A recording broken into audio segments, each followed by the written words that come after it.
Ir hoje aí com mais um curso, uma palestra, um live, digamos assim, Calma aí. É só eu conseguir passar o slide. Por que que não vai? Foi. Né? Do nosso grupo, da equipe ON, tá? Aqui estão os nossos contatos, caso alguém não tenha ou queira passar para frente. Também temos o nosso canal do YouTube, tá? Estamos lá com mais de 70 vídeos, com vários assuntos, uns talvez mais interessantes, outros menos interessantes, mas é para tentar agradar o gosto de todo mundo, né? Na medida do possível. E hoje nós vamos trocar uma ideia, tá? Conversar um pouquinho sobre proteção pulpar, tá? É um assunto do nosso dia a dia, né? Às vezes até parece ser um assunto já bastante explorado, até consolidado, mas se a gente for ver se for ver na literatura e ao longo dos anos, a gente percebe às vezes algumas dúvidas até ou algumas opiniões diversas em cima disso, tá? E algumas coisas que a gente vai mudando também, né? A gente vai passando com o tempo, a gente vai lendo alguma coisa, se informando em algumas coisas, a gente vai às vezes mudando alguns conceitos ou tendo outras visões, tá? Sobre a proteção pulpar e principalmente no que usar, né? Deixa eu ver se eu diminuo aqui, que para mim isso aqui está, só deixou aqui, que está atrapalhando. A primeira coisa que sempre vale a pena a gente ficar atento quando se fala em proteção pulpar ou em relação à polpa é que tudo, exatamente tudo que a gente faz em cima do elemento dental, né? E às vezes até o que o próprio paciente faz em cima do elemento dental, e aí até a Carla falou que a gente vê alguns absurdos, e nisso a gente vê até em termos de, vamos dizer assim, clareamento dental, né? Que também quando você usa um tratamento clareador, seja ele no consultório, ou seja ele nesses de prateleira, ou desses que o pessoal oferece de forma de vender, de comercializar na internet, na hora que você põe um produto na boca, você vai tentar fazer algum tipo de tratamento, algum tipo de manipulação, digamos assim, da estrutura dental, seja o dentista, seja com uma substância, seja através desses produtos, a gente está intervindo, a gente está interferindo no esmalte, a gente está, de alguma forma, interferindo na dentina, e, de alguma forma, está ocorrendo uma resposta pulpar, né? Tanto que, quando se fala em tratamento clareador, né, geralmente o pessoal fala, dá sensibilidade, não dá sensibilidade, dá mais sensibilidade, dá menos sensibilidade. Quando se fala em ter ou não sensibilidade de qualquer procedimento, seja do cirurgião dentista no seu consultório, ou seja de algum produto que você usa, se dá o que essa sensibilidade, é o que eu costumo falar, Deus colocou um alarmezinho, né? Quando existe uma sensibilidade, quando o dente responde com alguma forma de dor, digamos assim, ou sensibilidade, é sinal que ele foi de alguma forma agredido, né? Então, tudo e qualquer intervenção que a gente faça na estrutura dental, seja no esmalte, seja na dentina, ou seja através de um bochecho, seja através de alguma substância, seja ela qual for, o dente vai responder, né? Vai responder, a polpa vai responder. Normalmente ela responde com uma sintomatologia, com dor de alguma forma, expressando dor ou sensibilidade de alguma forma, que vai perceber que ele foi de alguma forma agredido, tá? Ou houve uma interferência. E quando a gente fala em proteger, né, em proteção do complexo dentina pulpar ou proteção da polpa, eu sei que sempre a primeira imagem que vem é algo desse tipo, um dente aberto, uma cárie ou uma cavidade simplesmente aberta, né? E a ideia que a gente tem, na hora que você vai colocar alguma substância ou algum produto no sentido de proteger, de fazer essa proteção, a gente vai imaginar que ele vai proteger, e antigamente era muito mais isso, até do material, que era do amálgama, era do ácido, era da resina que você vai colocar em cima daquele dente, ou seja, para fechar, para restaurar, para fechar aquela cavidade, né? Ou então algum produto, quando a gente pensa em termos de tentar bloquear ou neutralizar, né? Ou estabilizar, digamos assim, a ação da cárie, né? Que quando está ocorrendo a cárie, quando está a cavidade aberta com tecido cariado, está tendo formações de ácidos e tudo mais, então também é uma forma da gente usar algum tipo de produto, alguma substância, no sentido de procurar estabilizar, né, ou bloquear aquele processo carioso, vamos dizer assim. E num último, não no último exatamente, mas num outro sentido, quando você protege aquilo, quando você usa algum material no sentido de proteger aquela polpa, às vezes até numa restauração final, a gente vai procurar com que haja uma menor infiltração ou até microinfiltração. A gente sabe que exatamente eliminar uma infiltração de um material restaurador com a estrutura dental a gente não consegue, né? Existe, queira ou não queira, uma interface entre o nosso material restaurador, né, e a estrutura, seja ela a dentina, seja ela o esmalte, seja ela o cemento. Então, quando a gente imagina que a gente está usando algum produto, algum material para proteger a polpa, ele vai tentar prevenir ou minimizar uma possível microinfiltração ou até infiltração aquele material restaurador, daquela reconstrução que a gente vai fazer naquele elemento e tendo essa imagem na nossa mente, tá? Se alguém quiser falar ou intervir aí, tá, gente? É só dar uma chamada aí e a gente vai respondendo se for necessário, tá? O que a gente tem que ter consciência é que esse produto, esse material que a gente vai usar para proteger a nossa polpa, para proteger o complexo dentina, polpa, não é simplesmente proteger no sentido que vai isolar completamente. Vai ter que imaginar que quando você faz uma intervenção, né, nessa estrutura dental, como a gente falou, ele vai, de alguma forma, chegando esse estímulo ou essa forma de agredir, esse preparo, essa substância, enfim, essa cárie, ela, de alguma forma, ela agride a polpa, né? E essa polpa ela vai responder como? Com uma inflamação, ela vai inflamar, né? E esse material que a gente vai colocar para proteger, digamos assim, uma das proteções que ele vai fazer, é no sentido também de promover ou minimizar o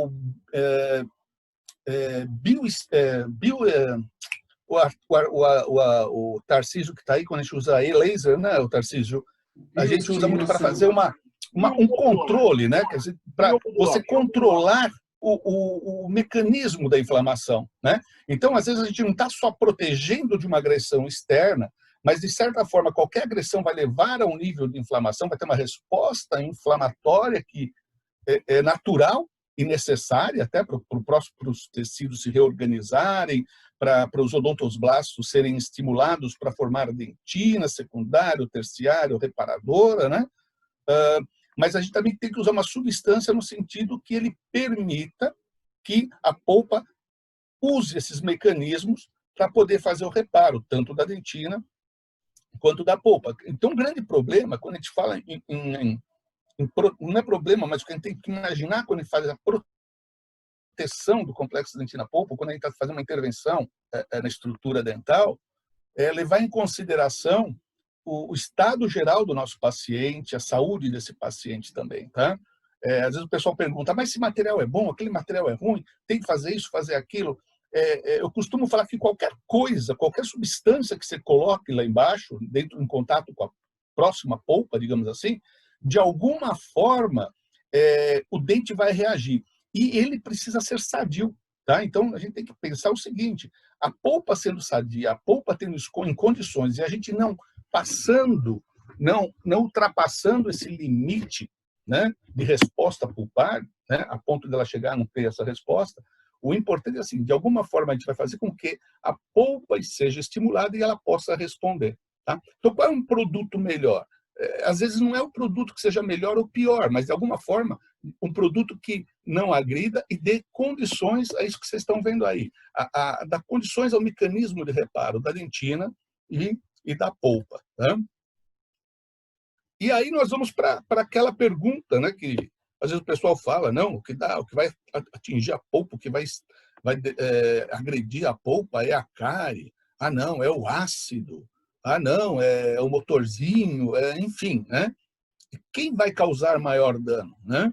Seria a bactéria, seriam os materiais que nós usamos lá, né? Nós aqui do grupo, a gente fala que a gente é mais conservador e nós viemos de uma escola, né, de mais de 30 anos, né? Há 30 anos, 35 anos atrás, o que se falava, a gente falava, vamos por colocar um ácido, e esse ácido entrar em contato com a dentina era motivo praticamente para a gente às vezes não dormir, né? Falei, nossa, o ácido era para pegar no esmalte, pegou a polpa, vai pegar a dentina, vai chegar na polpa, vai agredir isso e aquilo. E hoje a gente já trabalha de uma forma com ácido, né? Então o quê? É o material, só são as bactérias, é o próprio dentista, né? Nós sabemos que se você, como profissional, não tomar alguns cuidados, você acaba agredindo muito mais, né? Num procedimento, num preparo de uma coroa total, de uma restauração maior, às vezes no sentido de você fazer uma ampliação daquela cavidade, de fazer um preparo, digamos assim, mais avantajado para você cobrir cúspides e tudo mais, você acaba agredindo aquele elemento dental.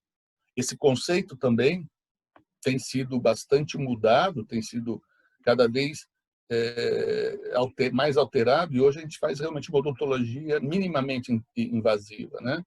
Até o sentido, até o conceito de remoção de cárie tem sido bastante discutido nos últimos anos, né? E quando fala-se últimos anos, não é 2, 3 anos, já são trabalhos de 10 anos para cá ou até mais, no sentido de você, o quanto você remove daquela cárie, o quanto vale a pena você intervir sobre os tecidos dentais, né, para, de alguma forma, preservar a estrutura. Né? Então, a primeira coisa que a gente tem que ter, o profissional tem que ter, né, na mente, é que, a partir do momento que você fez alguma intervenção, seja em nível de esmalte, seja em nível de dentina, seja em nível de colo, seja o que for, você vai provocar uma resposta dental, tá? A polpa, ela responde a toda e qualquer agressão, seja ela mecânica, seja ela física, seja ela química, seja ela no intuito de você estar procurando restaurar ou reconstruir aquele elemento dental, né? Essa polpa ela vai responder de uma forma proporcional à agressão que você está fazendo. Tá? E hoje, deixa eu voltar um pouquinho aqui, hoje, né, em tempos digamos assim, de Covid, né, que se fala tanto em aerossóis e que uma das condutas, dos condutas preconizadas é no sentido de cada vez mais a gente procurar gerar menos aerossóis, né? Então, se você imaginar uma alta rotação que você vai diminuir a sua refrigeração, que a ideia é essa, né? A gente usa uma refrigeração, a gente promove aerossol no sentido de refrigerar nossas pontas, as pontas sejam diamantadas ou brocas para preparo dental. Então, a gente tem que tomar um pouco de cuidado nesse conceito, tá? Na hora que você vem falando, tem que fazer menos aerossol, então vamos diminuir os aerossóis, vamos diminuir a refrigeração. A gente tem que tomar cuidado, porque na medida que você diminui o aerossol, na medida que você diminui a refrigeração, a quantidade de água que você usa num preparo de uma estrutura dental, da remoção de uma cárie, no preparo de um dente, você está gerando mais calor e você está levando a uma maior resposta da sua polpa, tá? Então você está agredindo aquela polpa. E aí a gente vem naquele aí, quanto que é suficiente? Aquela polpa ela tem que estar sadia, ela tem que ter uma resposta. Então, nem sempre o estímulo que eu estou fazendo em um jovem é o mesmo num idoso, às vezes uma pessoa mais sadia, menos sadia, tudo isso interfere na resposta da polpa à agressão que eu estou fazendo. Tá? Outra coisa que nós temos hoje em conhecimento, como eu falei agora há pouco, e aí está aí talvez os Tarcísio, o Universo, a Alípio, sei lá mais quem que está aí da geração lá de trás, que a gente tinha muita preocupação em o quanto que a gente condicionava, o quanto sem querer um condicionamento ácido atingia a dentina e indiretamente era chegado à polpa, né? Nossa grande preocupação era o ácido, e hoje não, hoje nós já não é que não nos preocupe, mas nós temos tempos e até algumas necessidades, às vezes, de fazer um condicionamento ácido em nível de dentina para promover uma melhor adesão dos nossos sistemas adesivos.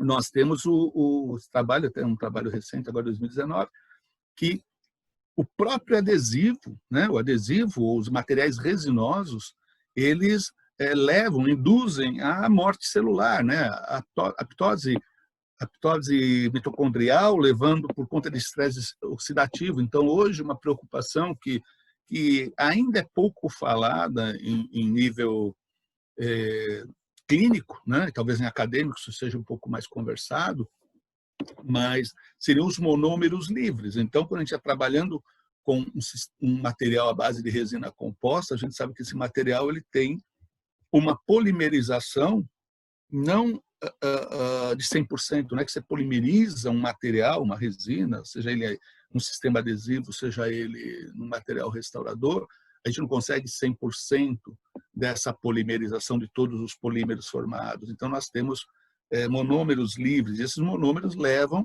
a algum grau de comprometimento em nível pulpar também. Tá? Por isso que quando a gente fala em proteção, e aí a nossa linha de proteção em nível pulpar é o que a gente chama de pouco mais conservador. A gente procura, né? Oi? Bem, que tem algumas condutas, ou já houve algumas condutas no passado até de você fazer não usar nenhum material que venha interpor, né, a polpa ou o restante daquela dentina que ficou remanescente e um material restaurador, né, fazendo um sistema adesivo diretamente sobre a estrutura dental. Então, isso é um fato que nos leva a fazer um tipo de preparo, um tipo de proteção, digamos assim, um pouco mais conservadora. Tá? Tem alguém que queria falar alguma coisa ou não? Tudo bem, né? Tá. Uma forma que eu, às vezes, coloco, né, a gente coloca no tipo de proteção desse complexo dentina-polpa, seria em tratamentos dentais invasivos, que é o que mais normalmente, mais comumente se conversa e se fala, né? Que é quando você, de alguma forma, invadiu a estrutura dental, você invadiu o esmalte, você invadiu dentina, você ou um processo, uma doença, digamos assim, uma cárie ou coisa assim, ou uma fratura que levou a intervenção invasiva da estrutura dental, e o não invasivo. Esse não invasivo a gente vai acabar provavelmente não entrando, mas o não invasivo seriam os clareamentos dentais, sensibilidades, problemas de sensibilidade que o paciente tem, hábitos, né? que na verdade não houve exatamente como se diz, um procedimento invasivo na estrutura dental, mas que de qualquer forma é um meio de promover uma resposta da polpa, né, levando a uma sensibilidade. Vamos imaginar que a resposta mais rápida ou mais clínica que a gente vê quando o paciente chega ao seu consultório e fala: esse dente aqui dói. Dói com frio, dói assim, dói assado, eu tenho dor quando faço isso ou faço aquilo. Então, ele dá uma resposta, né? Uma resposta clínica a você, mas a gente muitas vezes temos de alguma forma intervir pensando até em nível de proteção dessa polpa, minimizar a agressão que existe ao tecido pulpar, ao complexo dentina-polpa, às vezes de forma invasiva, que é o mais comum que ocorre na nossa clínica, ou às vezes não invasivo. Tá? Então, são às vezes uma cavidade aberta, que você tem que remover cárie, você remove toda, não remove, entra com brocas, entra com pontas diamantadas, faz um preparo mais extenso, não faz, enfim, né? Ou em nível de algum tipo de tratamento que você venha a fazer, onde você não houve invasão, você não teve que intervir naqueles tecidos dentais, mas de alguma forma você pode levar a uma agressão, levar a algum estímulo a essa polpa que ele venha a responder com a resposta com dor, né? E dentro da nossa clínica, isso já falei um pouco agora há pouco, né? Já falamos um pouco, o preparo cavitário, o quanto a gente vai desgastar, né? A gente queira ou não queira, para você ou ter um acesso, nem vou falar hoje em remover toda a cárie, que você vai ter que fazer, entrar com uma ponta, com uma broca, etc., para remover toda a cárie, não vamos entrar nesse assunto aqui, mas um preparo para, às vezes, você ter um acesso a uma cavidade, ou você ter o acesso do dente para você permitir que venha a fazer uma coroa total, que venha a fazer uma coroa parcial, ou que você venha a fazer um laminado, né? Mesmo que seja um laminado ultra fino, muitas das vezes a gente sabe disso por... não precisa fazer nem preparo. Não, às vezes você tem que fazer às vezes a gente indica sempre fazer um término, fazer algum tipo de preparo, por minimamente que seja, você tem que intervir sobre aquele esmalte, muitas vezes a gente vai, na boa parte das vezes, a gente vai acabar atuando em área de cemento, né?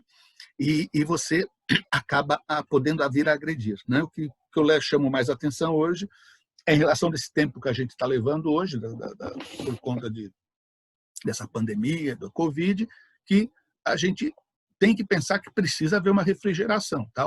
Essa refrigeração a gente não pode abrir mão dela totalmente. Por mais que forme aerossol e tudo, a gente tem que trabalhar isso com bastante cuidado, porque às vezes no ímpeto de final, não vou formar menos aerossol, não quero formar vapor, vou desligar a minha água, vou diminuir o mínimo. Toma cuidado que você pode estar levando a um comprometimento maior dessa estrutura dental, né?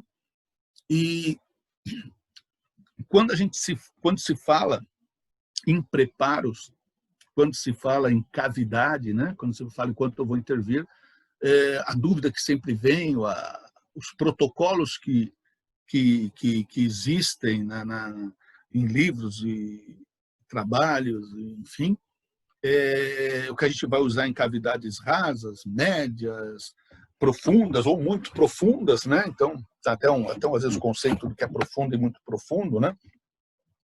E às vezes é aquele conceito de que tem que estar próximo da polpa, né? No caso de muito profunda, geralmente a gente fala que seria até meio milímetro da polpa, né? E eu brinco, né? Falei, aí, tá bom. Como é que eu vejo isso? Né? Como é que eu meço isso? Tá?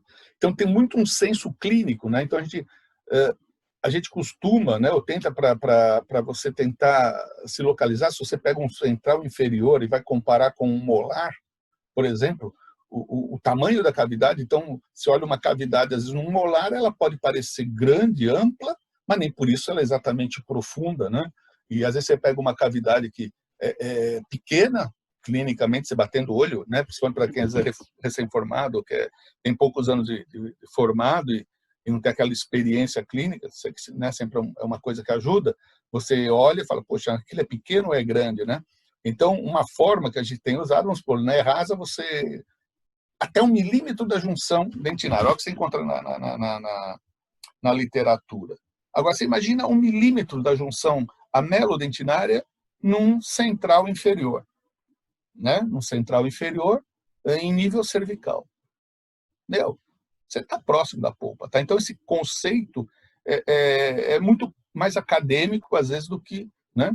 Mas a gente tem que perceber, às vezes, clinicamente, ou ter uma noção de você tentar medir ou perceber o quanto você interviu naquele dente, o quanto aquela cavidade ela já foi profunda, seja você removendo, ou seja até o comprometimento de cárie. Tá? Então, uma radiografia, às vezes, ajuda, nem sempre uma imagem radiográfica consegue clarear totalmente esse conceito, né? Em proximais fica mais fácil, mas no sentido vesíbulo-lingual você perde um pouco, né? Mas é importante a gente ter esse conceito de rasa, média e profunda, mas sempre imaginar que isso é muito relativo, né? Essa imagem aqui ela é bastante didática, vamos dizer assim. Então, vocês veem aqui, no caso, uma imagem de, vamos dizer assim, um molar, esse mesmo elemento dental que você abriu uma cavidade por oclusal, aqui no caso, você pode ter no mesmo elemento dental uma região que é rasa, que, ou seja, acabou de passar do esmalte e chegou ao tecido dentinário, uma média que, digamos assim, estaria no meio do tecido da espessura de dentina remanescente daquele dente, e uma região já profunda, onde você já percebe que passou da metade da quantidade de dentina remanescente daquele, que anatomicamente aquele dente apresenta, e chegando, digamos assim, bastante próxima da polpa, meio milímetro até, aquilo que a gente costuma, esse conceito eu acho muito abstrato, mas a gente começar a falar assim, olha assim, você está fazendo preparo, está removendo a cárie, você, enfim, se olha assim, você vê aquele rosadinho lá embaixo, então você pode crer que é muito profunda, tá? Então a gente percebe que, às vezes, no mesmo elemento dental, a gente tem que usar 2 ou 3 materiais para intervir, para tentar proteger de uma forma adequada aquele dente, tá? E isso muitas vezes está ligado, isso muitas vezes não, na maior parte das vezes está ligado à profundidade. Não é questão de uma cavidade ser ampla no sentido de largura, que ela está próxima da polpa, tá? Então isso também tem esse controle. Oi? Tudo bem? Outra coisa é o local, né? Olha aqui, né? Nessa mesma figura esquemática, a gente percebe que, vamos supor, o local, às vezes, uma cervical, onde você pega anatomicamente, esse dente, o esmalte é mais fino na região cervical, ele já é de menor espessura, mesma quantidade de dentina, é uma região que, se você tiver uma cavidade de um tamanho X, ele está muito mais próximo da polpa do que se fosse numa região mais oclusal, no caso aqui pensando no molar, tá? Então, temos vários conceitos quando se fala em cavidades rasas, médias e profundas, que clinicamente temos que considerar, seja a localização, seja a própria,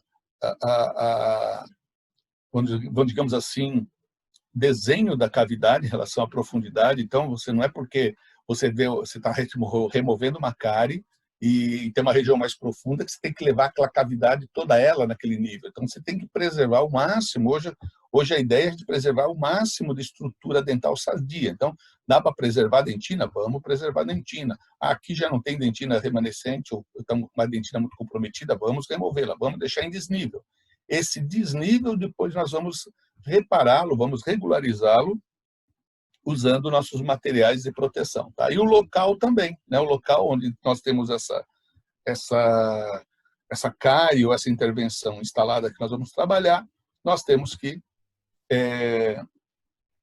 ficar em observação o quanto essa região anatômica do dente está próxima ou mais distante da polpa, né? A colocação da proteção, hoje a gente faz assim, no fundo da cavidade, assim, na verdade, nas paredes mais próximas da polpa, né? Seja qual for o material, a gente só tem que pensar que quando a gente está usando um liner, quando a gente está usando, vamos dizer assim, um material mais fino, mais biológico, a gente põe só naquela região que está mais exposta ou próxima de uma exposição pulpar, e um material que a gente vai dar mais uma regularização, um reforço daquela dentina remanescente, a gente cobre o resto. Mas a ideia é a gente sempre deixar o máximo de estrutura, seja esmalte, seja dentina, para a gente conseguir usar os nossos sistemas adesivos hoje, tá? Nosso sistema adesivo, então a gente não tem que cobrir toda a cavidade com um material, digamos assim, de proteção. Não estou falando aqui se adesivo dental, adesivo dentinário, se o adesivo é ou não um sistema de proteção, tá? Mas pensando em material de forrador, material que a gente vai colocar no fundo da cavidade para regularizar essa cavidade ou para dar um efeito biológico à minha estrutura remanescente, eu devo preenchê-la, deixando sempre, se possível, dentina sadia e esmalte para eu poder fazer um bom condicionamento no sentido de adesão quando a gente trabalha, principalmente que é o que mais nós fazemos hoje, com material à base de resina composta. Tá? Fatores que também levam, além disso que a gente conversou, né, o tipo de cárie, a condição pulpar, aquilo que a gente falou, a condição pulpar é muito importante, né? Porque não adianta, às vezes, uma polpa que já necrosou, já necrosou, ela já foi embora, não responde a nada, que maravilha, né? Então não dói, né? Tem que tomar cuidado com isso daí. A polpa ela tem que ter uma condição, ela tem que ter ser sadia para poder responder. É aquilo que eu falei, qualquer coisa dentro de limites, se você colocar lá embaixo, a polpa vai responder e ela tem que responder de forma sadia. Tá? Se ela não tiver condição de... não adianta, se a polpa não tem resposta, se ela não tem condições de responder, não é uma polpa sadia, ela não vai responder o melhor material que você venha a colocar lá. Né? Profundidade local, que a gente já conversou, a espessura da dentina remanescente, geralmente respeitando tanto o preparo, tanto a quantidade de um processo carioso que invadiu, até de uma fratura, enfim, né? Então, isso vai levar a determinar as espessuras da dentina remanescente, idade de paciente e o dente, aquilo que a gente conversou, um incisivo central inferior é um elemento que uma cavidade é diferente da mesma cavidade no molar, por exemplo. Então, o dente, né, dependendo da cavidade, o tempo de desgaste que a gente vai fazer, o dente que a gente está trabalhando, idade do paciente, isso é muito importante. Uma coisa é você trabalhar num jovem, um adolescente, sei lá, de 12, 13, 14, 15 anos, que normalmente a polpa é ampla, ou seja, uma polpa que tem uma condição pulpar de resposta muito boa, né? Ela é nova, é jovem, né? Mas, por outro lado, ela é ampla, quer dizer, se você pegar uma pessoa mais idosa, uma pessoa com uma certa idade, a partir dos 40, 50 anos, a mesma cavidade que você tem nesse elemento é diferente de um paciente jovem, porque a polpa já teve dentinas secundárias, dentinas terciárias, então esse tamanho da polpa ela é menor, você vai ter mais estrutura dental. Então, a idade do paciente é interessante, é bom você observar na hora que você está fazendo uma cavidade, ou na hora que houve uma fratura, houve um acidente que você tem que intervir naquele elemento dental, e também o dente que você está trabalhando, né? A forma, a anatomia, a estrutura histológica daquele dente é importante a gente ter isso em condições de avaliar isso na hora que está fazendo esse trabalho no dente. E o material restaurador, né?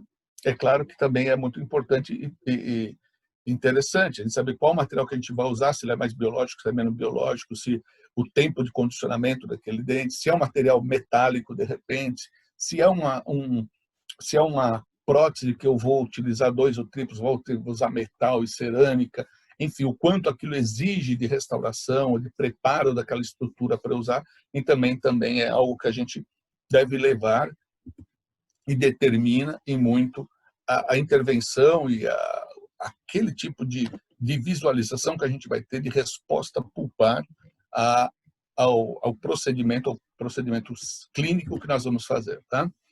Agora nós vamos falar um pouco dos materiais que nós temos materiais e técnicas até para proteção. Alguma dúvida até aqui? Tem gente na sala ainda? Ou só estou eu falando aqui, está todo mundo zoando aí do lado? Não, tem gente. Carla está aí, pelo menos deu sinalzinho de vida. Tem bastante. Tem bastante. Tem alguma dúvida? Alguém que ficou até aqui? Alguma observação? Algum apoio? Alguma crítica? Alguma outra ideia? Tudo bem, pessoal? Pode seguir? Pode seguir, professor. Tudo Pode bem. seguir? Então, vamos agora falar um pouquinho dos materiais que nós temos à mão para poder fazer, ou tentar realizar, digamos assim, essa proteção, ou até não às vezes só a proteção, mas no sentido de você poder estimular ou permitir que a polpa venha a ter aqueles mecanismos de enfrentar uma possível inflamação de forma sadia, de forma continuar sadia, continuar viva essa polpa, continuar com vitalidade, tá? Isso aqui são algumas características, né? Algumas ações, isso aqui é o ideal, né? É um material que a gente vai colocar, que a gente vai preencher uma cavidade que você abriu, que houve uma fratura, que você vai de alguma forma tentar proteger aquele tecido remanescente, seja o esmalte, seja ele a dentina, e por consequência, a polpa, esse material ideal é que ele seja analgésico, no sentido de promover uma analgesia para aquele paciente que geralmente ele chega ou possa ficar com dor, né? Então, diminuir aquela dor daquele paciente ou melhorar a situação de dor daquele paciente, remover a dor de preferência, ter uma ação anti-inflamatória, né? No sentido de controlar aquele processo inflamatório, ser um isolante, né? Termoelétrico, e porque se for um material que ele deixa passar muito calor, passar eletricidade, vamos dizer assim, um material metálico que a gente venha, porventura, colocar aqui, ele é um material que, se o paciente tomar algo quente, o calor ele passa muito rapidamente através desse material e vai estimular a polpa, né? Então, também é um material que seja, de preferência, tenha algum isolamento, né? Seja um material restaurador, seja um material de base, né? Isso a gente tem que levar em consideração que a gente vai colocar sobre aquele elemento. Um material que seja bactericida, bacteriostático, né? Que controle, de preferência, as bactérias de alguma forma, que a gente sabe hoje que o conceito é você conseguir vedar aquela cavidade, se você conseguir isolar, fazer um bom vedamento, mesmo que haja, e a gente sabe que ficam as bactérias, né? Aí vem aquele conceito de remoção seletiva ou não de cárie, mas mesmo que você remova toda aquela cárie, deixe tudo em tecido duro, digamos assim, como era na época aí do Universo, na época do Universo mandava remover a cárie até fazer o grito da dentina, né? O Universo é dessa época, tinha que remover até a dentina gritar, né?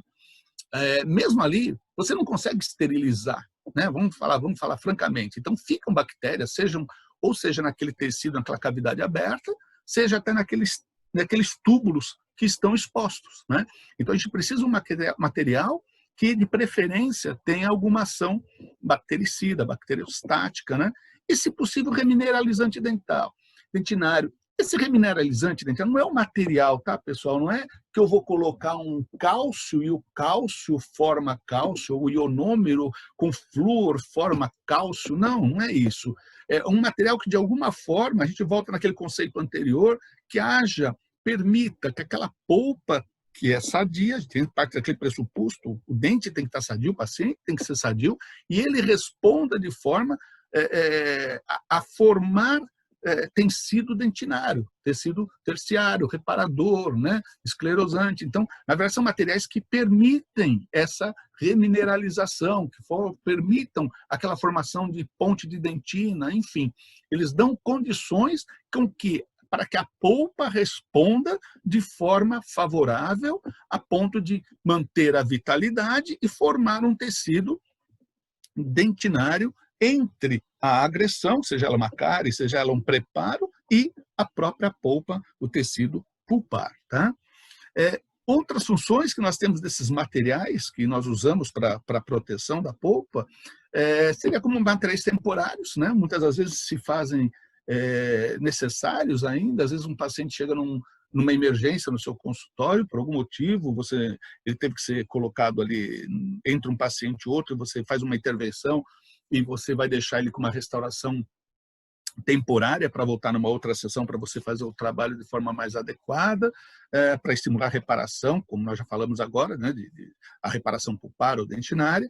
E muitas das vezes esse material também, ele usa não só para proteger aquela dentina remanescente, mas alguns materiais quando você expõe aquela dentina, né, ou aquela polpa, ou houve uma exposição por conta da cárie, de uma fratura, enfim, ou uma exposição acidental na hora de um preparo, na hora que você está fazendo uma intervenção no seu procedimento operatório, por algum motivo você expôs a polpa daquele elemento. Então, ele também tem alguns materiais que a gente pode, né, no caso, geralmente o hidróxido de cálcio, você pode colocar para fazer como se fosse um capeamento, fazer como não, no sentido de fazer um capeamento direto, tá? Aqui uma cavidade, o paciente chegou, de repente você tem que fazer uma intervenção, não dá para fazer um preparo adequado, não dá para fazer um atendimento mais final, digamos assim, naquela sessão clínica, então você faz uma restauração, preenche, faz com material restaurador temporário, e esse paciente volta numa segunda sessão para você fazer a intervenção da forma mais adequada, tá? Os materiais que nós temos, e ainda temos, você vai lá nos Googles da vida, você vê, ainda temos vernizes, né? O Cabitini, tenho certeza que muitos colegas aqui, alunos que se tiverem aqui, nem sabem o que é isso, né? Mas nunca vi isso, Arthur. Oi? Nunca vi Você isso. nunca viu, né? Eu também não, rapaz, mas eu achei super interessante. Achei super interessante. Eu vou botar foto. Né? Eu vou botar foto, porque o universo vai estar lá, já usei, vai ser bom para ele matar saudades. Não é verdade, universo? O universo está dormindo, dorme nas aulas, ele dá umas apagadas. Eu não estou vendo, mas eu tenho certeza que ele deu uma apagada. Não, estou te ouvindo, estou te ouvindo. Ô, Universo, mas dá para usar ainda o Cavitini, rapaz? A gente usa em cima do quê? A gente pode usar em cima do ionômero para proteger. A gente vai falar alguma coisa lá na frente, viu? Não está tão desnecessário, não, viu? Não tenha Tá? dúvida. Mas hoje, realmente, clinicamente, né, a gente assim, em termos de restauração, vernizes e flúor, que era a época que a gente usava amálgama, né? Usava mais o amálgama, e era uma forma de você fazer digamos assim, uma proteção daquela cavidade antes de fazer o condicionamento com a amálgama. Era um material que a gente até usava, usou-se muito, mas hoje realmente não se usa mais, está em desuso nesse sentido, pelo menos, tá? Nós temos os vernizes, os cimentos e os adesivos dentinários, que a gente usa corriqueiramente, né? Mas eu diria que o adesivo hoje ele é necessário, ele faz parte do processo restaurador, né? Ele faz parte de... Você não consegue fazer uma restauração em resina composta, uma colagem de uma cerâmica, uma colagem de uma inlay, um molay, né? Uma coroa parcial hoje em cerâmica, em cerômero, que seja, sem ter o uso do adesivo. Então, ele praticamente ele faz parte, sem ele, né? E, ao mesmo tempo, a gente sabe que o adesivo ele permite esse vedamento, né? Isolar, digamos assim, os túbulos, isolar aquela cavidade dos estímulos externos. Mas, basicamente, vai falar um pouquinho de cimento e dos adesivos, que, na verdade, eu não vou entrar tanto em detalhe, não sei se o Mauro hoje está aí, não dá para eu ver, mas foi falado até, acho que na penúltima live, na penúltima aula que nós tivemos, e se quem não conseguiu ver, está lá no nosso canal do YouTube, tem uma aula só sobre os adesivos, tá? Dentre os cimentos, alguns que são clássicos, mas que já estão em desuso, né? Tem o fosfato de zinco, tem o óxido de zinco eugenol, que são materiais que hoje a gente, vamos dizer assim, a gente usa muito pouco, tá? Provavelmente a garotada aí, a turma mais jovem aí, acho que talvez nem saiba exatamente o que é isso, né? E os cimentos de hidróxido de cálcio e de ionômero de vidro, que são os mais que nós usamos mais hoje em dia no nosso dia a dia, tá? O óxido de zinco, o eugenol e o fosfato não é que sejam exatamente cimentos ruins, não é isso. Estão em desuso simplesmente porque hoje a odontologia restauradora ela está numa direção de ser uma odontologia adesiva, né? A odontologia ela é adesiva. Se parar para pensar, eu não vou falar todos, tá? Mas assim, provavelmente mais de 90% dos nossos procedimentos restauradores, sejam eles protéticos ou não, eles são à base de adesão. E quando a gente pensa num óxido de zinco eugenol, por conta do eugenol, ele inibe, ele tem problema de inibição da polimerização das resinas, tá? E o fosfato, por ele não ter nenhuma, vamos pôr assim grosseiramente falando, fica mais fácil, ele não tem nenhum comportamento de adesão ou de adesão com o nosso sistema adesivo, né? Então a gente acaba limitando a nossa clínica, mas nas propriedades biológicas, digamos assim, dos hidróxidos de cálcio e do ionômero de vidro, com suas propriedades também biológicas e até de compatibilidade com odontologia adesiva. Arthur? Ali. Você não falar que eu estou dormindo, não, mas a prótese hoje está usando muito fosfato de zinco em cimentações. Voltou a usar bastante, tá? Então, por causa das coroas metalocerâmicas, se você for ver, não é isso? E quem usa também os protéticos que estão usando, os protesistas que estão usando os pinos à base de metal, a cimentação está sendo feita com fosfato de zinco. Com fosfato. Então, é por isso que eu falei. Por isso que eu não falei 100%, Universo. Eu sabia que você ia falar. Eu sabia que também. Esse pessoal da velha guarda, né, Alipe? Esses caras lá, os veiacos. Eu sabia que ia chegar o cara e falar que ia cimentar um pino. Idade é uma porcaria, né? Essa idade adiantada. Idade é um troço, cara. Não, mas brincadeiras à parte, mas o fosfato de zinco realmente não seria um material para proteção aqui, mas no caso de cimentação. Eu, particularmente, o Universo, e aí vai ter uma discussão do caramba, quando eu uso, se eu vou fazer uma cimentação, uma metalocerâmica, ou até um núcleo metálico, se eu tiver uma peça cerâmica, Arthur, eu dou preferência para cimentar com ionômero de vidro. Tá? Mas é uma indicação. Eu tenho lá se você for lá no meu consultório agora, eu tenho meu fosfatinho lá, cara, tá? Então. Eu tenho meu fosfatinho lá. Beleza. Mas é uma das indicações, né? Mas se você pensar biologicamente, em termos de proteção, né, que a gente está falando aqui, o fosfato ele é um material que ele é ácido, a gente vai falar um pouquinho dele agora, em questão de proteção, ele não é exatamente o melhor ideal. Né? Tudo bem? Tudo tranquilo. Tranquilo? Você não liga que a gente fala que você é velho, né, Universo? Porque eu sou jovem, você sabe disso, né? De forma alguma, eu também sou jovem. Isso é bullying. Isso é bullying. É bullying? Tudo bem, Maurão? É o Mauro, né? Eu tô aí, que eu estava em trânsito, não dava para conversar. Ah, não, eu só reconheci pela voz, que eu não estou vendo. Bacana, legal. Já falei que ó, eu não vou falar de adesivos, que eu vou passar vergonha na tua frente, que tem uma aula lá guardada, lá no nosso YouTube, só de adesivos que você... Né? Então, por favor, né, me respeita. Né? Não vai falar que eu falei muita besteira. Vou falar alguma coisa bem rápida aqui, mas nem no sentido de entrar profundamente. Tá aí o Maurão, que tem uma aula completinha lá no nosso canal do YouTube. Tá? Foi dada, acho que há um mês atrás, 20 dias atrás. Tá?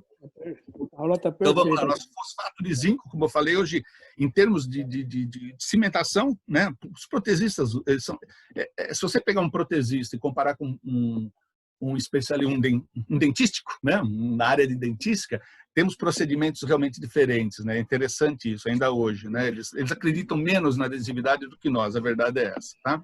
Boa tarde a todos. Oi? É a Paula, tudo bem? Boa tarde. Ô, Paula, tudo em ordem? Tudo em ordem, tô quietinha, né? Então tá bom. Deixa eu falar uma coisa, o que eu percebi... Ainda não sou uma protesista, estou a caminho.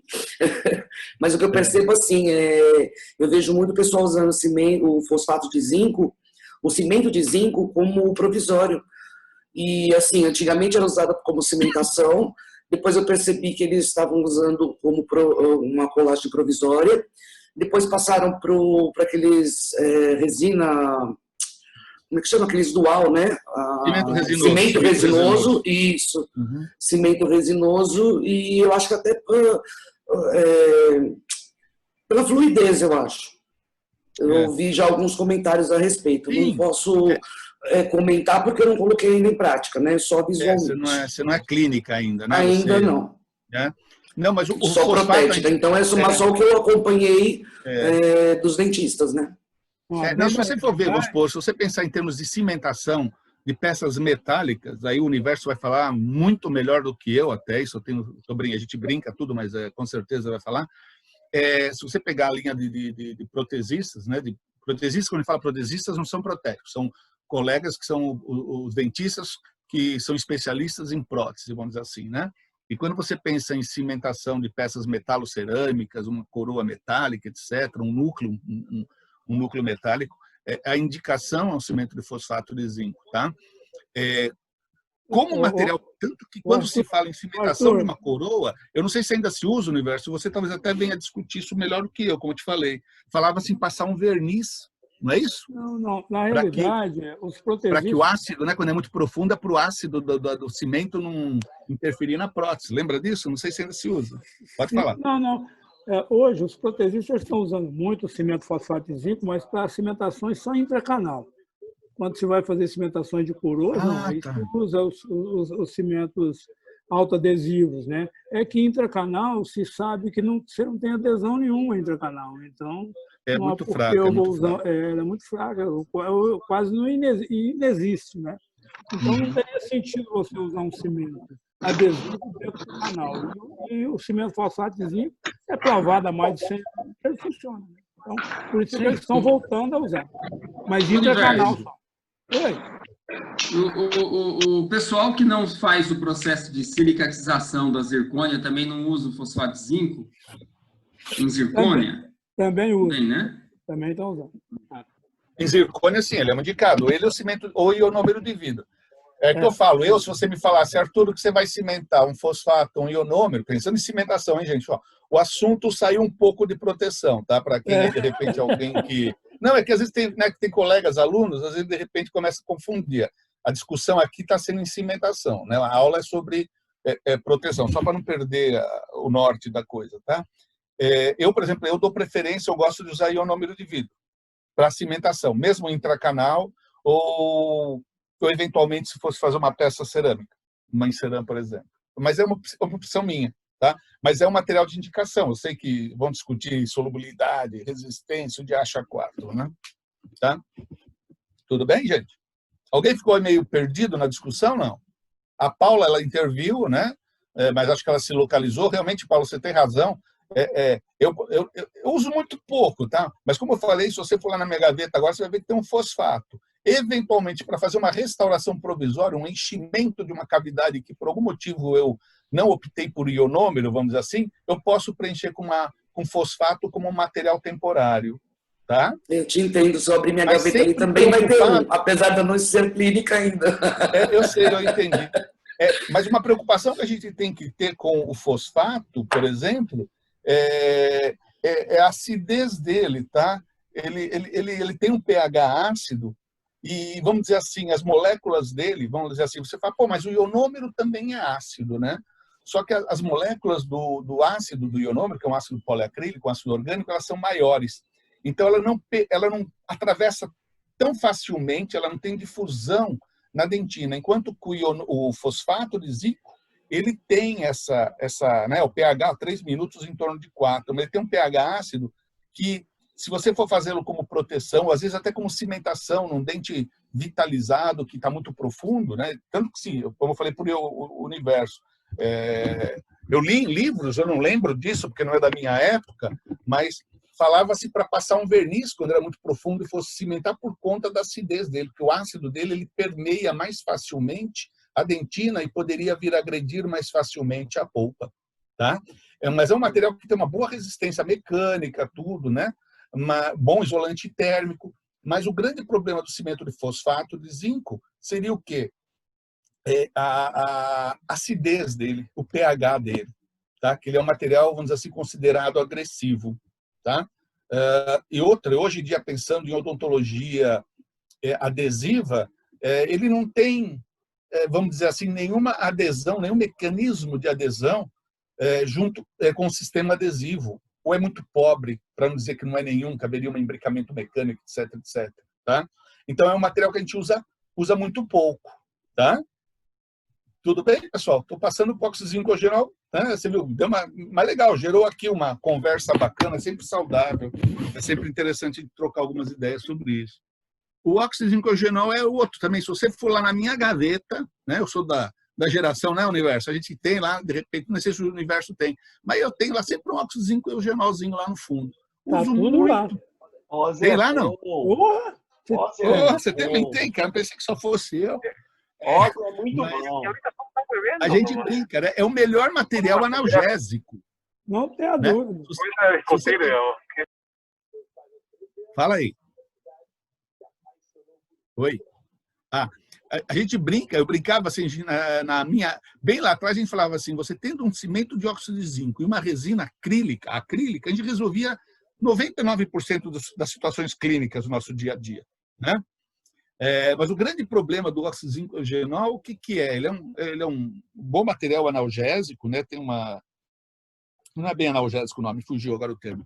Mas ele tem a analgesia muito boa, né? Em termos de dor, o paciente está doente, você põe ele, realmente trabalha muito bem, funciona muito bem. Mas ele tem um problema, o óxido zincogenol, que é o raio do eugenol, tá? Então, ele tem um efeito sedativo, está aqui nesse slide. Efeito sedativo excelente, acho que é o melhor material em termos de efeito sedativo dentro da odontologia. O grande problema dele é esse último item aqui, não sei se está aparecendo no meu cursor, que o eugenol ele inibe a polimerização das resinas, ele altera, ele não permite uma boa polimerização das resinas. Então, se a gente for pensar hoje em termos de proteção cavitária, e depois que em cima dessa proteção cavitária, de alguma forma, normalmente, eu diria, de novo, não vou falar 100%, tá? Mas 90% a 95% das situações clínicas, a gente vai botar algum material à base de resina composta, seja ele um material restaurador, seja ele um material cimentante, sei lá o quê. Então, é um material que ele não cabe dentro de uma odontologia adesiva, tá? Apesar de ter umas boas... dentro daquelas condições, daqueles requisitos de um material protetor, né? Ele é sedativo, ele tem uma boa resistência até, né? Ele tem vários tipos, né? Reforçado, ele tem uma boa resistência, efeito sedativo, enfim, né? Um bom isolamento, mas é um material que ele não permite hoje, no nosso dia a dia clínico, utilizá-lo para depois fazer uma restauração definitiva, que o contato dele com material à base de resina composta, seja ele qual for, seja adesivo, seja um cimento, seja um material para ser colado, né, ele vai realmente incomodar. Eu adoro essa foto, é velha para dedé, olha aqui, mas ela é velha aqui, mas tem meus... Isso aqui é antigo, uma foto bem antiga dos meus cimentos que tinha uma vez, nossa, quantos anos tem essa foto? Mas que estava velho e mostrando que ele está mais velho ainda hoje na nossa indicação clínica. Tá? Aí nós passamos para o cimento de hidróxido de cálcio. Né? Nós temos alguns cimentos, algum tipo de hidróxido de cálcio, né? De formas de apresentação desses materiais, inclusive material fotopolimerizável, né? Ele vai desde de um PA, de uma apresentação de um pó, apenas um pó, uma suspensão, passando por um cimento e indo até um material fotoativado, certo? E é um material que hoje nós usamos, digamos assim, dentro da nossa indicação de proteção. Ele é bastante interessante, é o que a gente indica quando a gente está trabalhando, quando a gente está com uma cavidade muito próxima da nossa polpa, tá? Quando você chegamos àquela proximidade a menos de meio milímetro, digamos assim, o hidróxido de cálcio é o nosso material de eleição, tá? E veja, e não adianta você querer botar hidróxido de cálcio numa cavidade média, tá? Olha aqui, ó, resposta pulpar apenas em dentina com menos de 400 micrômetros. Então, veja, o hidróxido de cálcio ele vai ter uma função, ele vai ter uma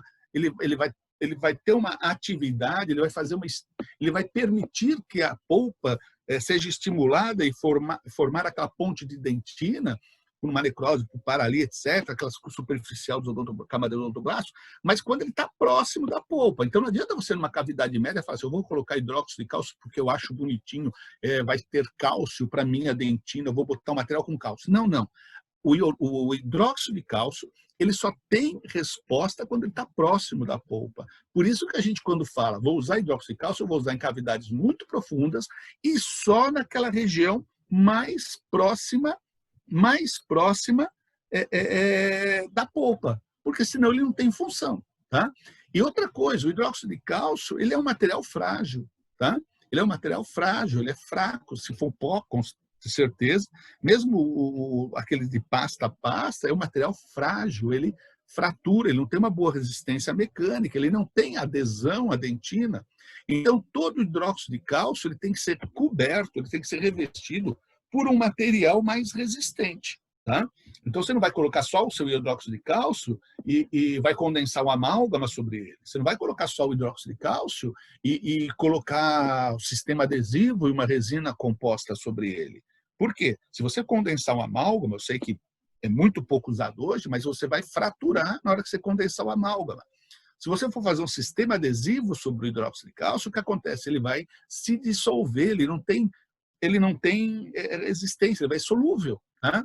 Então, pensem assim, o hidróxido de cálcio é só na região mais profunda, mais próximo da polpa, tá? E só naquela região, tanto pela capacidade indutiva desse material, pela propriedade dele de induzir essa formação de ponte de dentina, tem que estar próximo à polpa, quanto pela resistência mecânica dele. Ele só tem que estar naquela região e depois ele tem que ser coberto por um material mais resistente. Tá? E esse material mais resistente que nós usamos, quando nós utilizamos para proteger, usou hidróxido de cálcio na região mais profunda, a gente vem trabalhar com o quê? Com o ionômero de vidro, que é o material de eleição. Poderia ser um fosfato, tá? Mas aí aquilo que a gente já conversou, não tem adesividade, de repente a região que você está pela acidez, ele pode atingir a polpa mais facilmente, então não tem vantagens em usar. Então, o material de eleição, o que é? Um ionômero de vidro, que nós encontramos hoje os convencionais e os híbridos, e dentro da odontologia adesiva, e não só da odontologia adesiva, mas dentro da odontologia, no sentido de conservador que a gente tem, a gente dá preferência ainda aos convencionais. Porque quando a gente pensa em híbrido, o híbrido ele vai ter monômero. Lembra que a gente conversou dos monômeros lá atrás? Por ter monômero, de repente, trabalhando numa região, esse monômero ele pode ficar livre, como ele deve ficar, porque ele não tem uma polimerização total, e pode levar alguma ação sobre a polpa. Então, a gente dá preferência, quando usa ionômero de vidro, em sentido de proteção, principalmente em regiões que a gente está querendo trabalhar biologicamente, nos ionômeros convencionais. Mas vocês vão encontrar ionômeros híbridos e convencionais, tá? Dentro do mercado, né? Os convencionais vêm em forma de pó e líquido, os híbridos também, muitos deles vêm em forma de pó e líquido. Eles têm uma reação química ácido-básica, isso é típico de ionômero de vidro. Tá? Um material que não tem essa reação, ele não é considerado ionômero de vidro, ele perde essa característica de ser chamado material ionomérico. Tá? É um material ácido, vai ter uma reação ácido-básica, é um material ácido, aquilo que eu falei. Também tem um pH, o ionômero de vidro também tem um pH na faixa dos 3, né? Quando ele na presa inicial. A grande vantagem dele é que os ácidos dele são moléculas, macromoléculas maiores, então ela não vai ter uma agressão, ela não vai ter uma passagem tão facilmente pela polpa, através dos túbulos entinários, a ponto de atingir a polpa. Tá? Dentre os híbridos, ao longo da história dos ionômeros de vidro, nós temos as resinas compostas que foram modificadas por poliácido, ionômero de vidro modificado por... Então, houve até subdivisões desses materiais, mas ionômero convencional é o ionômero polilíquido, que ele vai ter uma reação química. E o ionômero de vidro híbrido é quando ele tem a resina composta e, vamos dizer assim, ele apresenta uma fotopolimerização. Tá? Então, você mistura o material, manipula o material, coloca sobre aquela região e aplica o seu fotopolimerizador, a sua luz, para ele sofrer a sua fotoativação. É um material que tem resina composta, dependendo do material, tem uma proporção maior ou menor de resina composta na sua composição. Dentre as propriedades que nós temos dos cimentos ionoméricos, nós temos a bastante tradicional, que é a liberação de flúor. Então, é um material, digamos assim, dos materiais que nós temos, ainda é um material com maior liberação de flúor, que vai ter alguma propriedade anticariogênica. Então, aquilo que a gente falou lá no começo, lá no início, que não é que a gente vai resolver a infiltração ou a microinfiltração de uma restauração, mas um material que, de repente, tem uma propriedade anticariogênica, que tem algum tipo de, né, no caso, uma liberação de flúor, vai minimizar uma possível infiltração, tá? Então ele tem essa propriedade. Ele é um material, apesar da acidez que a gente falou, né, que tem um pH ácido, então, mas ele é biocompatível, e como eu falei, ele não tem essa permeabilidade, por conta do ácido dele ter macromoléculas, então ele é material considerado biocompatível, mas não é um material para ser colocado em contato com a polpa. Não é um material para ser colocado quando está muito próximo da polpa. Por quê? Apesar do ácido, né, das propriedades do ácido dele, se estiver próximo da polpa, ele pode agredi-la, porque ele é um material que tem pH ácido, tem ácido na sua composição. Tá? Mas sendo usado em condições normais, dentro das suas características, é um material biocompatível. Ele apresenta adesão dental, então é um material que ele tem adesão tanto em esmalte quanto em dentina, e aí ele se presta muito bem para a nossa odontologia adesiva, né? Então ele vai permitir a adesão ao esmalte, à dentina, e tem um coeficiente de expansão térmica semelhante ao dente, ou seja, ele expande e ele contrai da mesma forma do dente, tá ok? A técnica com o uso dele é simples, é isolamento do campo operatório, o preparo da cavidade, uma profilaxia, a proteção aqui do complexo dentina-polpa é aquela história, se for um dente muito profundo, estiver muito próximo da polpa, a gente deve sempre utilizar um hidróxido de cálcio. E aí sim, revestir com o nosso cimento de ionômero de vidro. Coloca-se o ionômero escolhido e se faz a restauração de resina composta da forma convencional, condicionamento ácido, os passos do seu sistema adesivo e a colocação da resina composta escolhida e da forma convencional. Tá? Então, o ionômero de vidro, veja, ele vai servir, mesmo que haja uma região com esmalte sem suporte, o ionômero de vidro ele pode ser utilizado como uma dentina artificial, digamos assim. Ele serve como... Você não precisa abrir uma cavidade a ponto de deixá-la expulsiva e tudo mais. Não, você preparou, removeu só o tecido cariado ou aquele tecido comprometido e você pode usar o ionômero de vidro como um preenchimento dessa cavidade. Tá gostando dos desenhos? Esses desenhos aqui que vocês veem dos molares é by Mauro Honda, né, Maurão? A gente vai chupinhando. Na vida a gente nada cria, tudo se copia, como diria o velho Chacrinha, para quem é da época. Tá? Espessura de uma camada. Tá? Então, veja, bases que têm alta resistência, vamos pensar no ionômero de vidro, você deve usá-lo uma certa espessura, tá? Uma espessura maior que meio milímetro, digamos assim, porque ela tem resistência, você precisa ter resistência da região. Quando a base é muito frágil, que seria, no caso, um hidróxido de cálcio, é o mínimo, é o mais fininho, a menor quantidade possível, porque o material não tem resistência. Então, ele só vai ter que ter aquela função de promover ou de estimular a nossa polpa para fazer a reparação. Né? Os adesivos eles são considerados, vamos dizer assim, como uma proteção, porque ele, na verdade, ele vai permitir, os sistemas adesivos vão permitir o vedamento. Né? Então, dentro da odontologia adesiva, como já falei, hoje a gente usa direto o material restaurador à base de resina. Essa que é a verdade. Né? A grande massa das restaurações, sejam diretas ou indiretas, nós utilizamos um material à base de resina composta, apesar dos altos adesivos que estão vindo aí, mas a gente precisa, de alguma forma, um sistema adesivo. Tem várias gerações, condicionamento total, primers condicionantes, mas a ideia do sistema adesivo, o que é? Ele vedar, né? Isso ele se presta muito bem, vedar aquela nossa cavidade a ponto de diminuir, além de fazer a retenção, de permitir aquela adesão da estrutura dental ao material restaurador ou o material cimentante, que vai permitir o material restaurador final, ele fazer um vedamento de túbulos dentinários, fazer um bom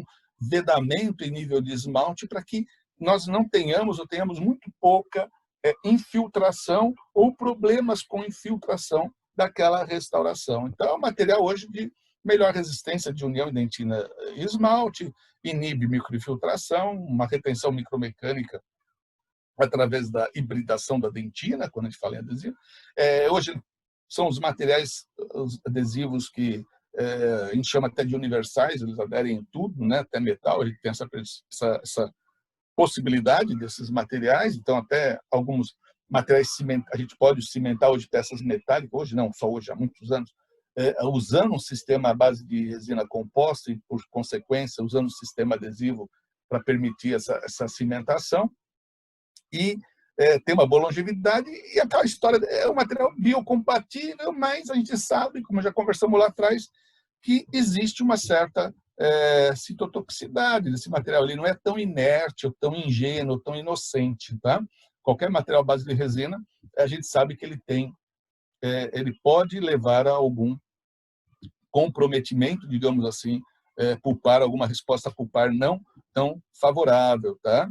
Até porque, como também já falei alguma coisa lá atrás, né, esses materiais eles ficam monômeros livres. Quando você polimeriza uma resina, quando você polimeriza um material à base de resina composta, aquela grade, aquele polímero formado, é formado, sei lá, quando muita sorte, 60%, 70%. Então, a gente tem um certo grau de monômeros que ficaram por polimerizar. Esses monômeros soltos, livres, claro, se tiver com uma dentina exposta, uma dentina ali, vamos imaginar uma cavidade, esses monômeros entram através dos túbulos e podem chegar até a polpa, levando a algum comprometimento, alguma resposta pulpar não tão favorável, ou levando a citotoxicidade dessa. Tá? Outras condutas na proteção que a gente pode ter hoje também não é tão de hoje, mas que a gente pode usar, e vocês vão ver alguns colegas que já usaram, eu já usei, hoje eu não uso, já cheguei a usar corticosteroides, tem muitos colegas que às vezes na hora de fazer a toalete, fez um preparo, usam, vai ser o ortosporin, nem sei se na época eu achei que não tivesse mais no mercado, mas parece que ele ainda tem, seriam corticosteroides hidrossolúveis, então ele vai ter um efeito anti-inflamatório, seria o quê? A ideia é o que é? Novamente, não é encerrar a inflamação nem nada. A inflamação é um processo natural do tecido, que é a resposta do organismo a um efeito, né, a uma agressão. Né?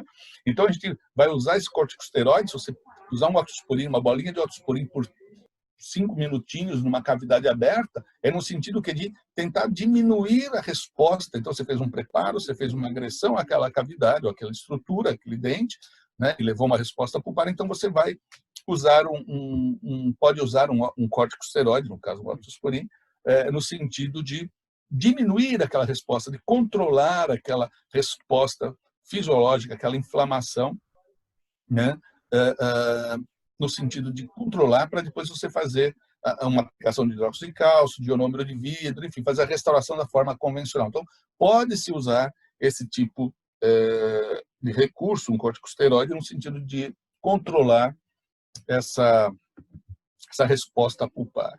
Aqui o laser em baixa intensidade, tá aqui também, vocês tiverem alguma dúvida, nós temos acho que 1 ou 2 aulas até no nosso YouTube, no nosso canal do YouTube, né, com o Tarcísio, né, o Tarcísio, isso aqui o homem domina, né, Tarcísio?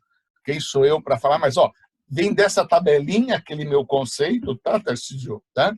Mas essa dosimetria dos lasers, a gente vê, às vezes até varia de autor para autor, mas existem algo para analgésicos, vão lá de 2 a 4 joules, anti-inflamatório de 1 a 3 joules. Se você quer estimular, né? Veja, muita gente quer estimular, na verdade, você quer que aquele dente, que aquela polpa, vamos dizer assim, ela seja estimulada no sentido de formar aquela dentina, de se reparar frente a um trauma, né? Então, a gente pode usar o laser em várias situações, né? Tanto para tirar dor, quanto para controlar a inflamação, como para estimular aquela polpa numa resposta, tá? E cada uma dessas aplicações, a gente vai usar pode usar uma quantidade de joules, tá? Então, aqui um preparo cavitário, aqui é um protocolo, não sei nem se o Tarcísio concorda com esse protocolo, é um protocolo que eu tenho há algum tempo, que peguei em alguma literatura, enfim.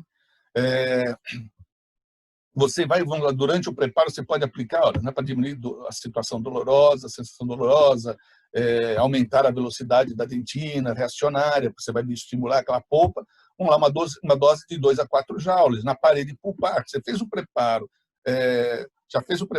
já está tudo preparado para receber o material restaurador, você vai ali na parede pulpar e aplica essa quantidade, esses joules, para estimular e para diminuir a sensação dolorosa. No ápice aqui, ó, vai ajudar o quê? Lá na região de ápice, para drenar a mesma coisa, o fluido linfático, ou seja, houve um processo inflamatório, então para fazer uma drenagem ali, né, de uma forma pontual, você também pode ser usado, tá?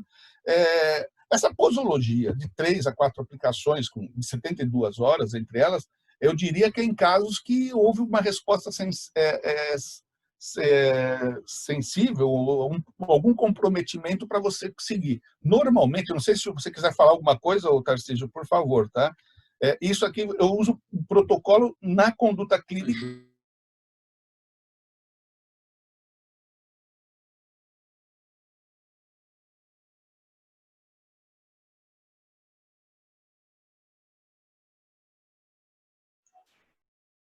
Aquele dente não ficou vai doendo, sabe? Você pode fazer esse protocolo. Procedimento, ele vai simplesmente causar o benefício da bioestimulação, e tá certinho. Depende do que você, do seu dente, da tamanho da cavidade, da sensibilidade pós ou pré-operatória até, você já faz um estudo, né? Você já tem meu dente está doendo só com frio, então não tenho células, né? Tipo C aí inserida, né? Então, é isso aí mesmo, dependendo da resposta que você... Geralmente você faz na clínica, né, o Tarcísio? Caso o paciente ligue para você e fale, doutor, aquele dente ficou sensível, ele dói. Aí você pode fazer uma conduta, esse protocolo de 3 a 4 aplicações, né? Sim. E aí você fica em observação se o dente está respondendo da forma que você quer, lógico, né? Se não é até para cavidade classe 5, né? Hipersensibilidade, sim. Né? Não tem muito... exatamente. Ela tem uma resposta maior, né? A sensibilidade, né? Classe 5. E é uma regiãozinha chata, né? Então, é como falou o Tarcísio, não é que quando eu vou usar o laser eu não vou usar ionômero de vidro, não vou usar hidróxido de cálcio, não é isso. Ele é um remedinho como funcionou o corticosteroide. Na verdade, é um produto, é uma ferramenta que a gente vai usar para tentar controlar aquele processo inflamatório. A gente não vai eliminar, a gente vai simplesmente tentar controlar para que aquilo não dê um desconforto maior ao paciente e que, de alguma forma, claro, ele tem uma resposta, seja estimulada a ponto de responder favoravelmente, né, também ao sistema adesivo que você usou, também ao ionômero de vidro que você usou, ao hidróxido de cálcio. Então, uma coisa não implica na outra. Não é que eu vou usar laser e não uso mais hidróxido de cálcio. Não é isso. Tá? Dentro da nossa conduta, da nossa aplicação, a gente usa tudo junto, né, Tarcísio? Arthur, sabe que eu não achei ainda? Um trabalho que fale de laser e monômeros residuais. Laser e monômeros residuais? Porque, por exemplo, você vai aplicar, você tem a cavidade, muita gente não põe proteção. A proteção é o próprio adesivo universal, né? E o adesivo universal vai ter os seus monômeros residuais. E se você quiser diminuir essa ação dos monômeros, você tem que fazer o quê? Aumentar o tempo de exposição de luz, fotopolimerização, ou a dosagem correta, no tempo correto, depende de profundidade de cavidade, espessura de dentina que ainda está lá perto da polpa, que vai atravessar o que não, mas quando atravessa, você causa o quê? Uma injúria muito grande celular. Então, você tem lá o encapsulamento dos monômeros, tal, e aí células mesenquimais, aquelas teorias todas. Aquela cadeia toda. Eu não achei alguma coisa para bioestimular isso, para aumentar essa ação. Não consigo. Para eliminar esses monômeros livres, digamos assim. Oi? Para tentar fazer o quê? O encapsulamento. Eliminar vai ser difícil, né? Mas vamos dizer assim, viver com esse monômero residual dentro da polpa, né? E não ter aquela necrose surda futura, porque isso aí vai causar uma necrose. A quantidade de monômero que entra é muito grande, causa uma necrose. O que eu vi um dia desses, eles estão trabalhando que esses monômeros eles vão, como é que ele vai levar a um estresse oxidativo, e tem alguma substância que intermedia ou que leva a esse estresse oxidativo. E eles encontraram tem alguns estudos, eu não vou te falar o nome da substância, eu tenho acho que até o trabalho, que eles estão fazendo com que isso tente anular esse processo químico, não com laser, né? Alguma substância que você coloca ali que você iria cortar mesmo com os monômeros livres, ele diminuiria ou não haveria essa apoptose da célula, sabe? A ideia seria essa. Mas laser também eu não vi nada, não. Mas fica aí, ó, a questão da tia atrás, ó, quem sabe, né? Bom, vamos lá que já... Nossa, 4h30. Os cimentos de silicato de zinco, que é o MTA, o biodentine, tá?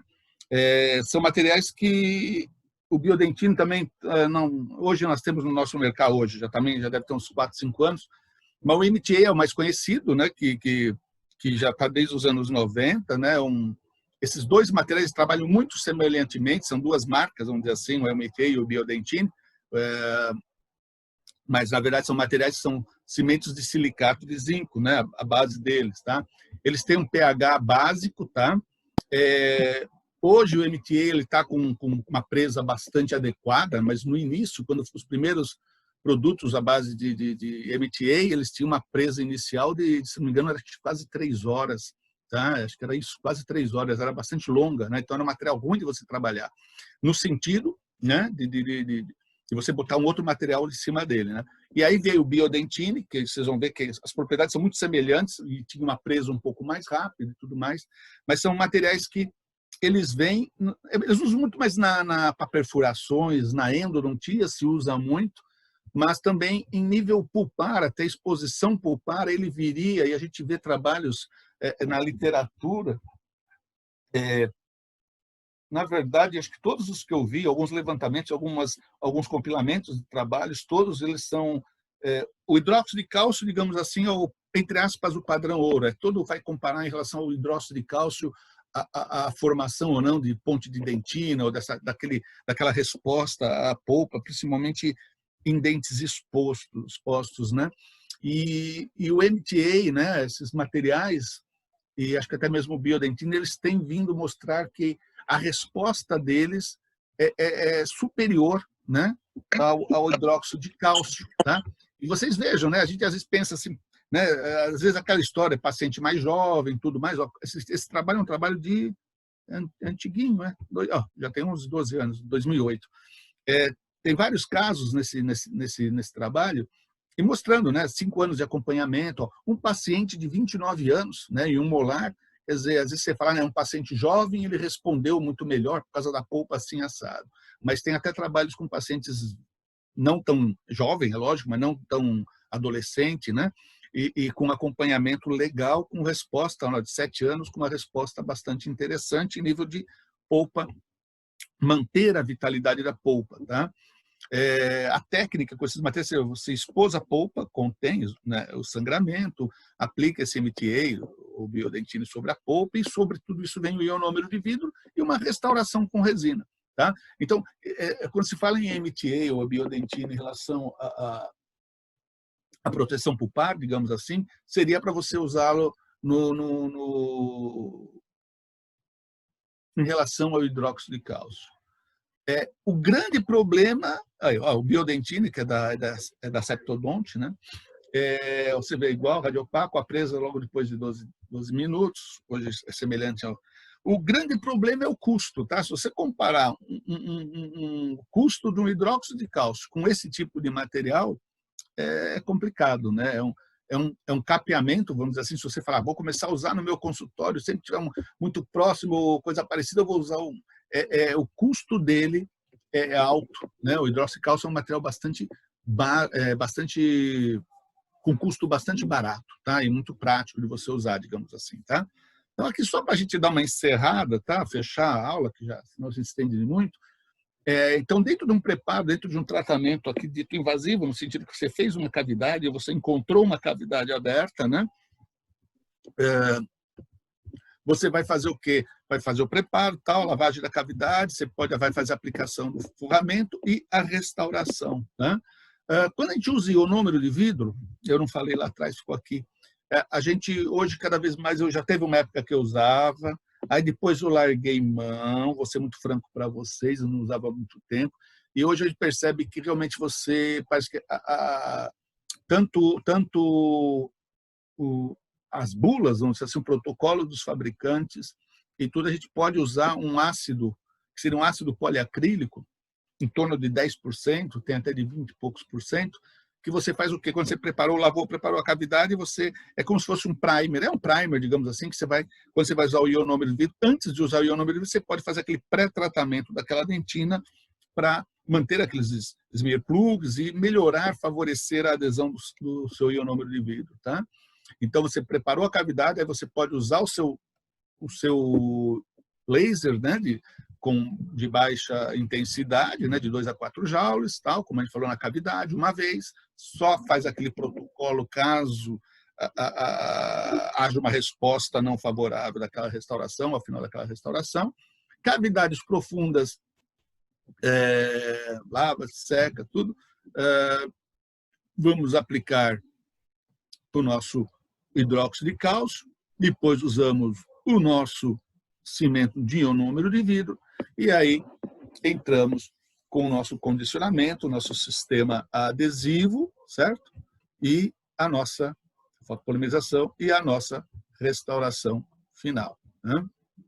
Uma cavidade média, a gente não vai utilizar o nosso hidróxido de cálcio, a gente vai usar simplesmente o nosso ionômero de vidro. Da mesma forma, vamos usar o nosso sistema adesivo e a restauração. Em cavidades rasas, a gente usa só o sistema adesivo.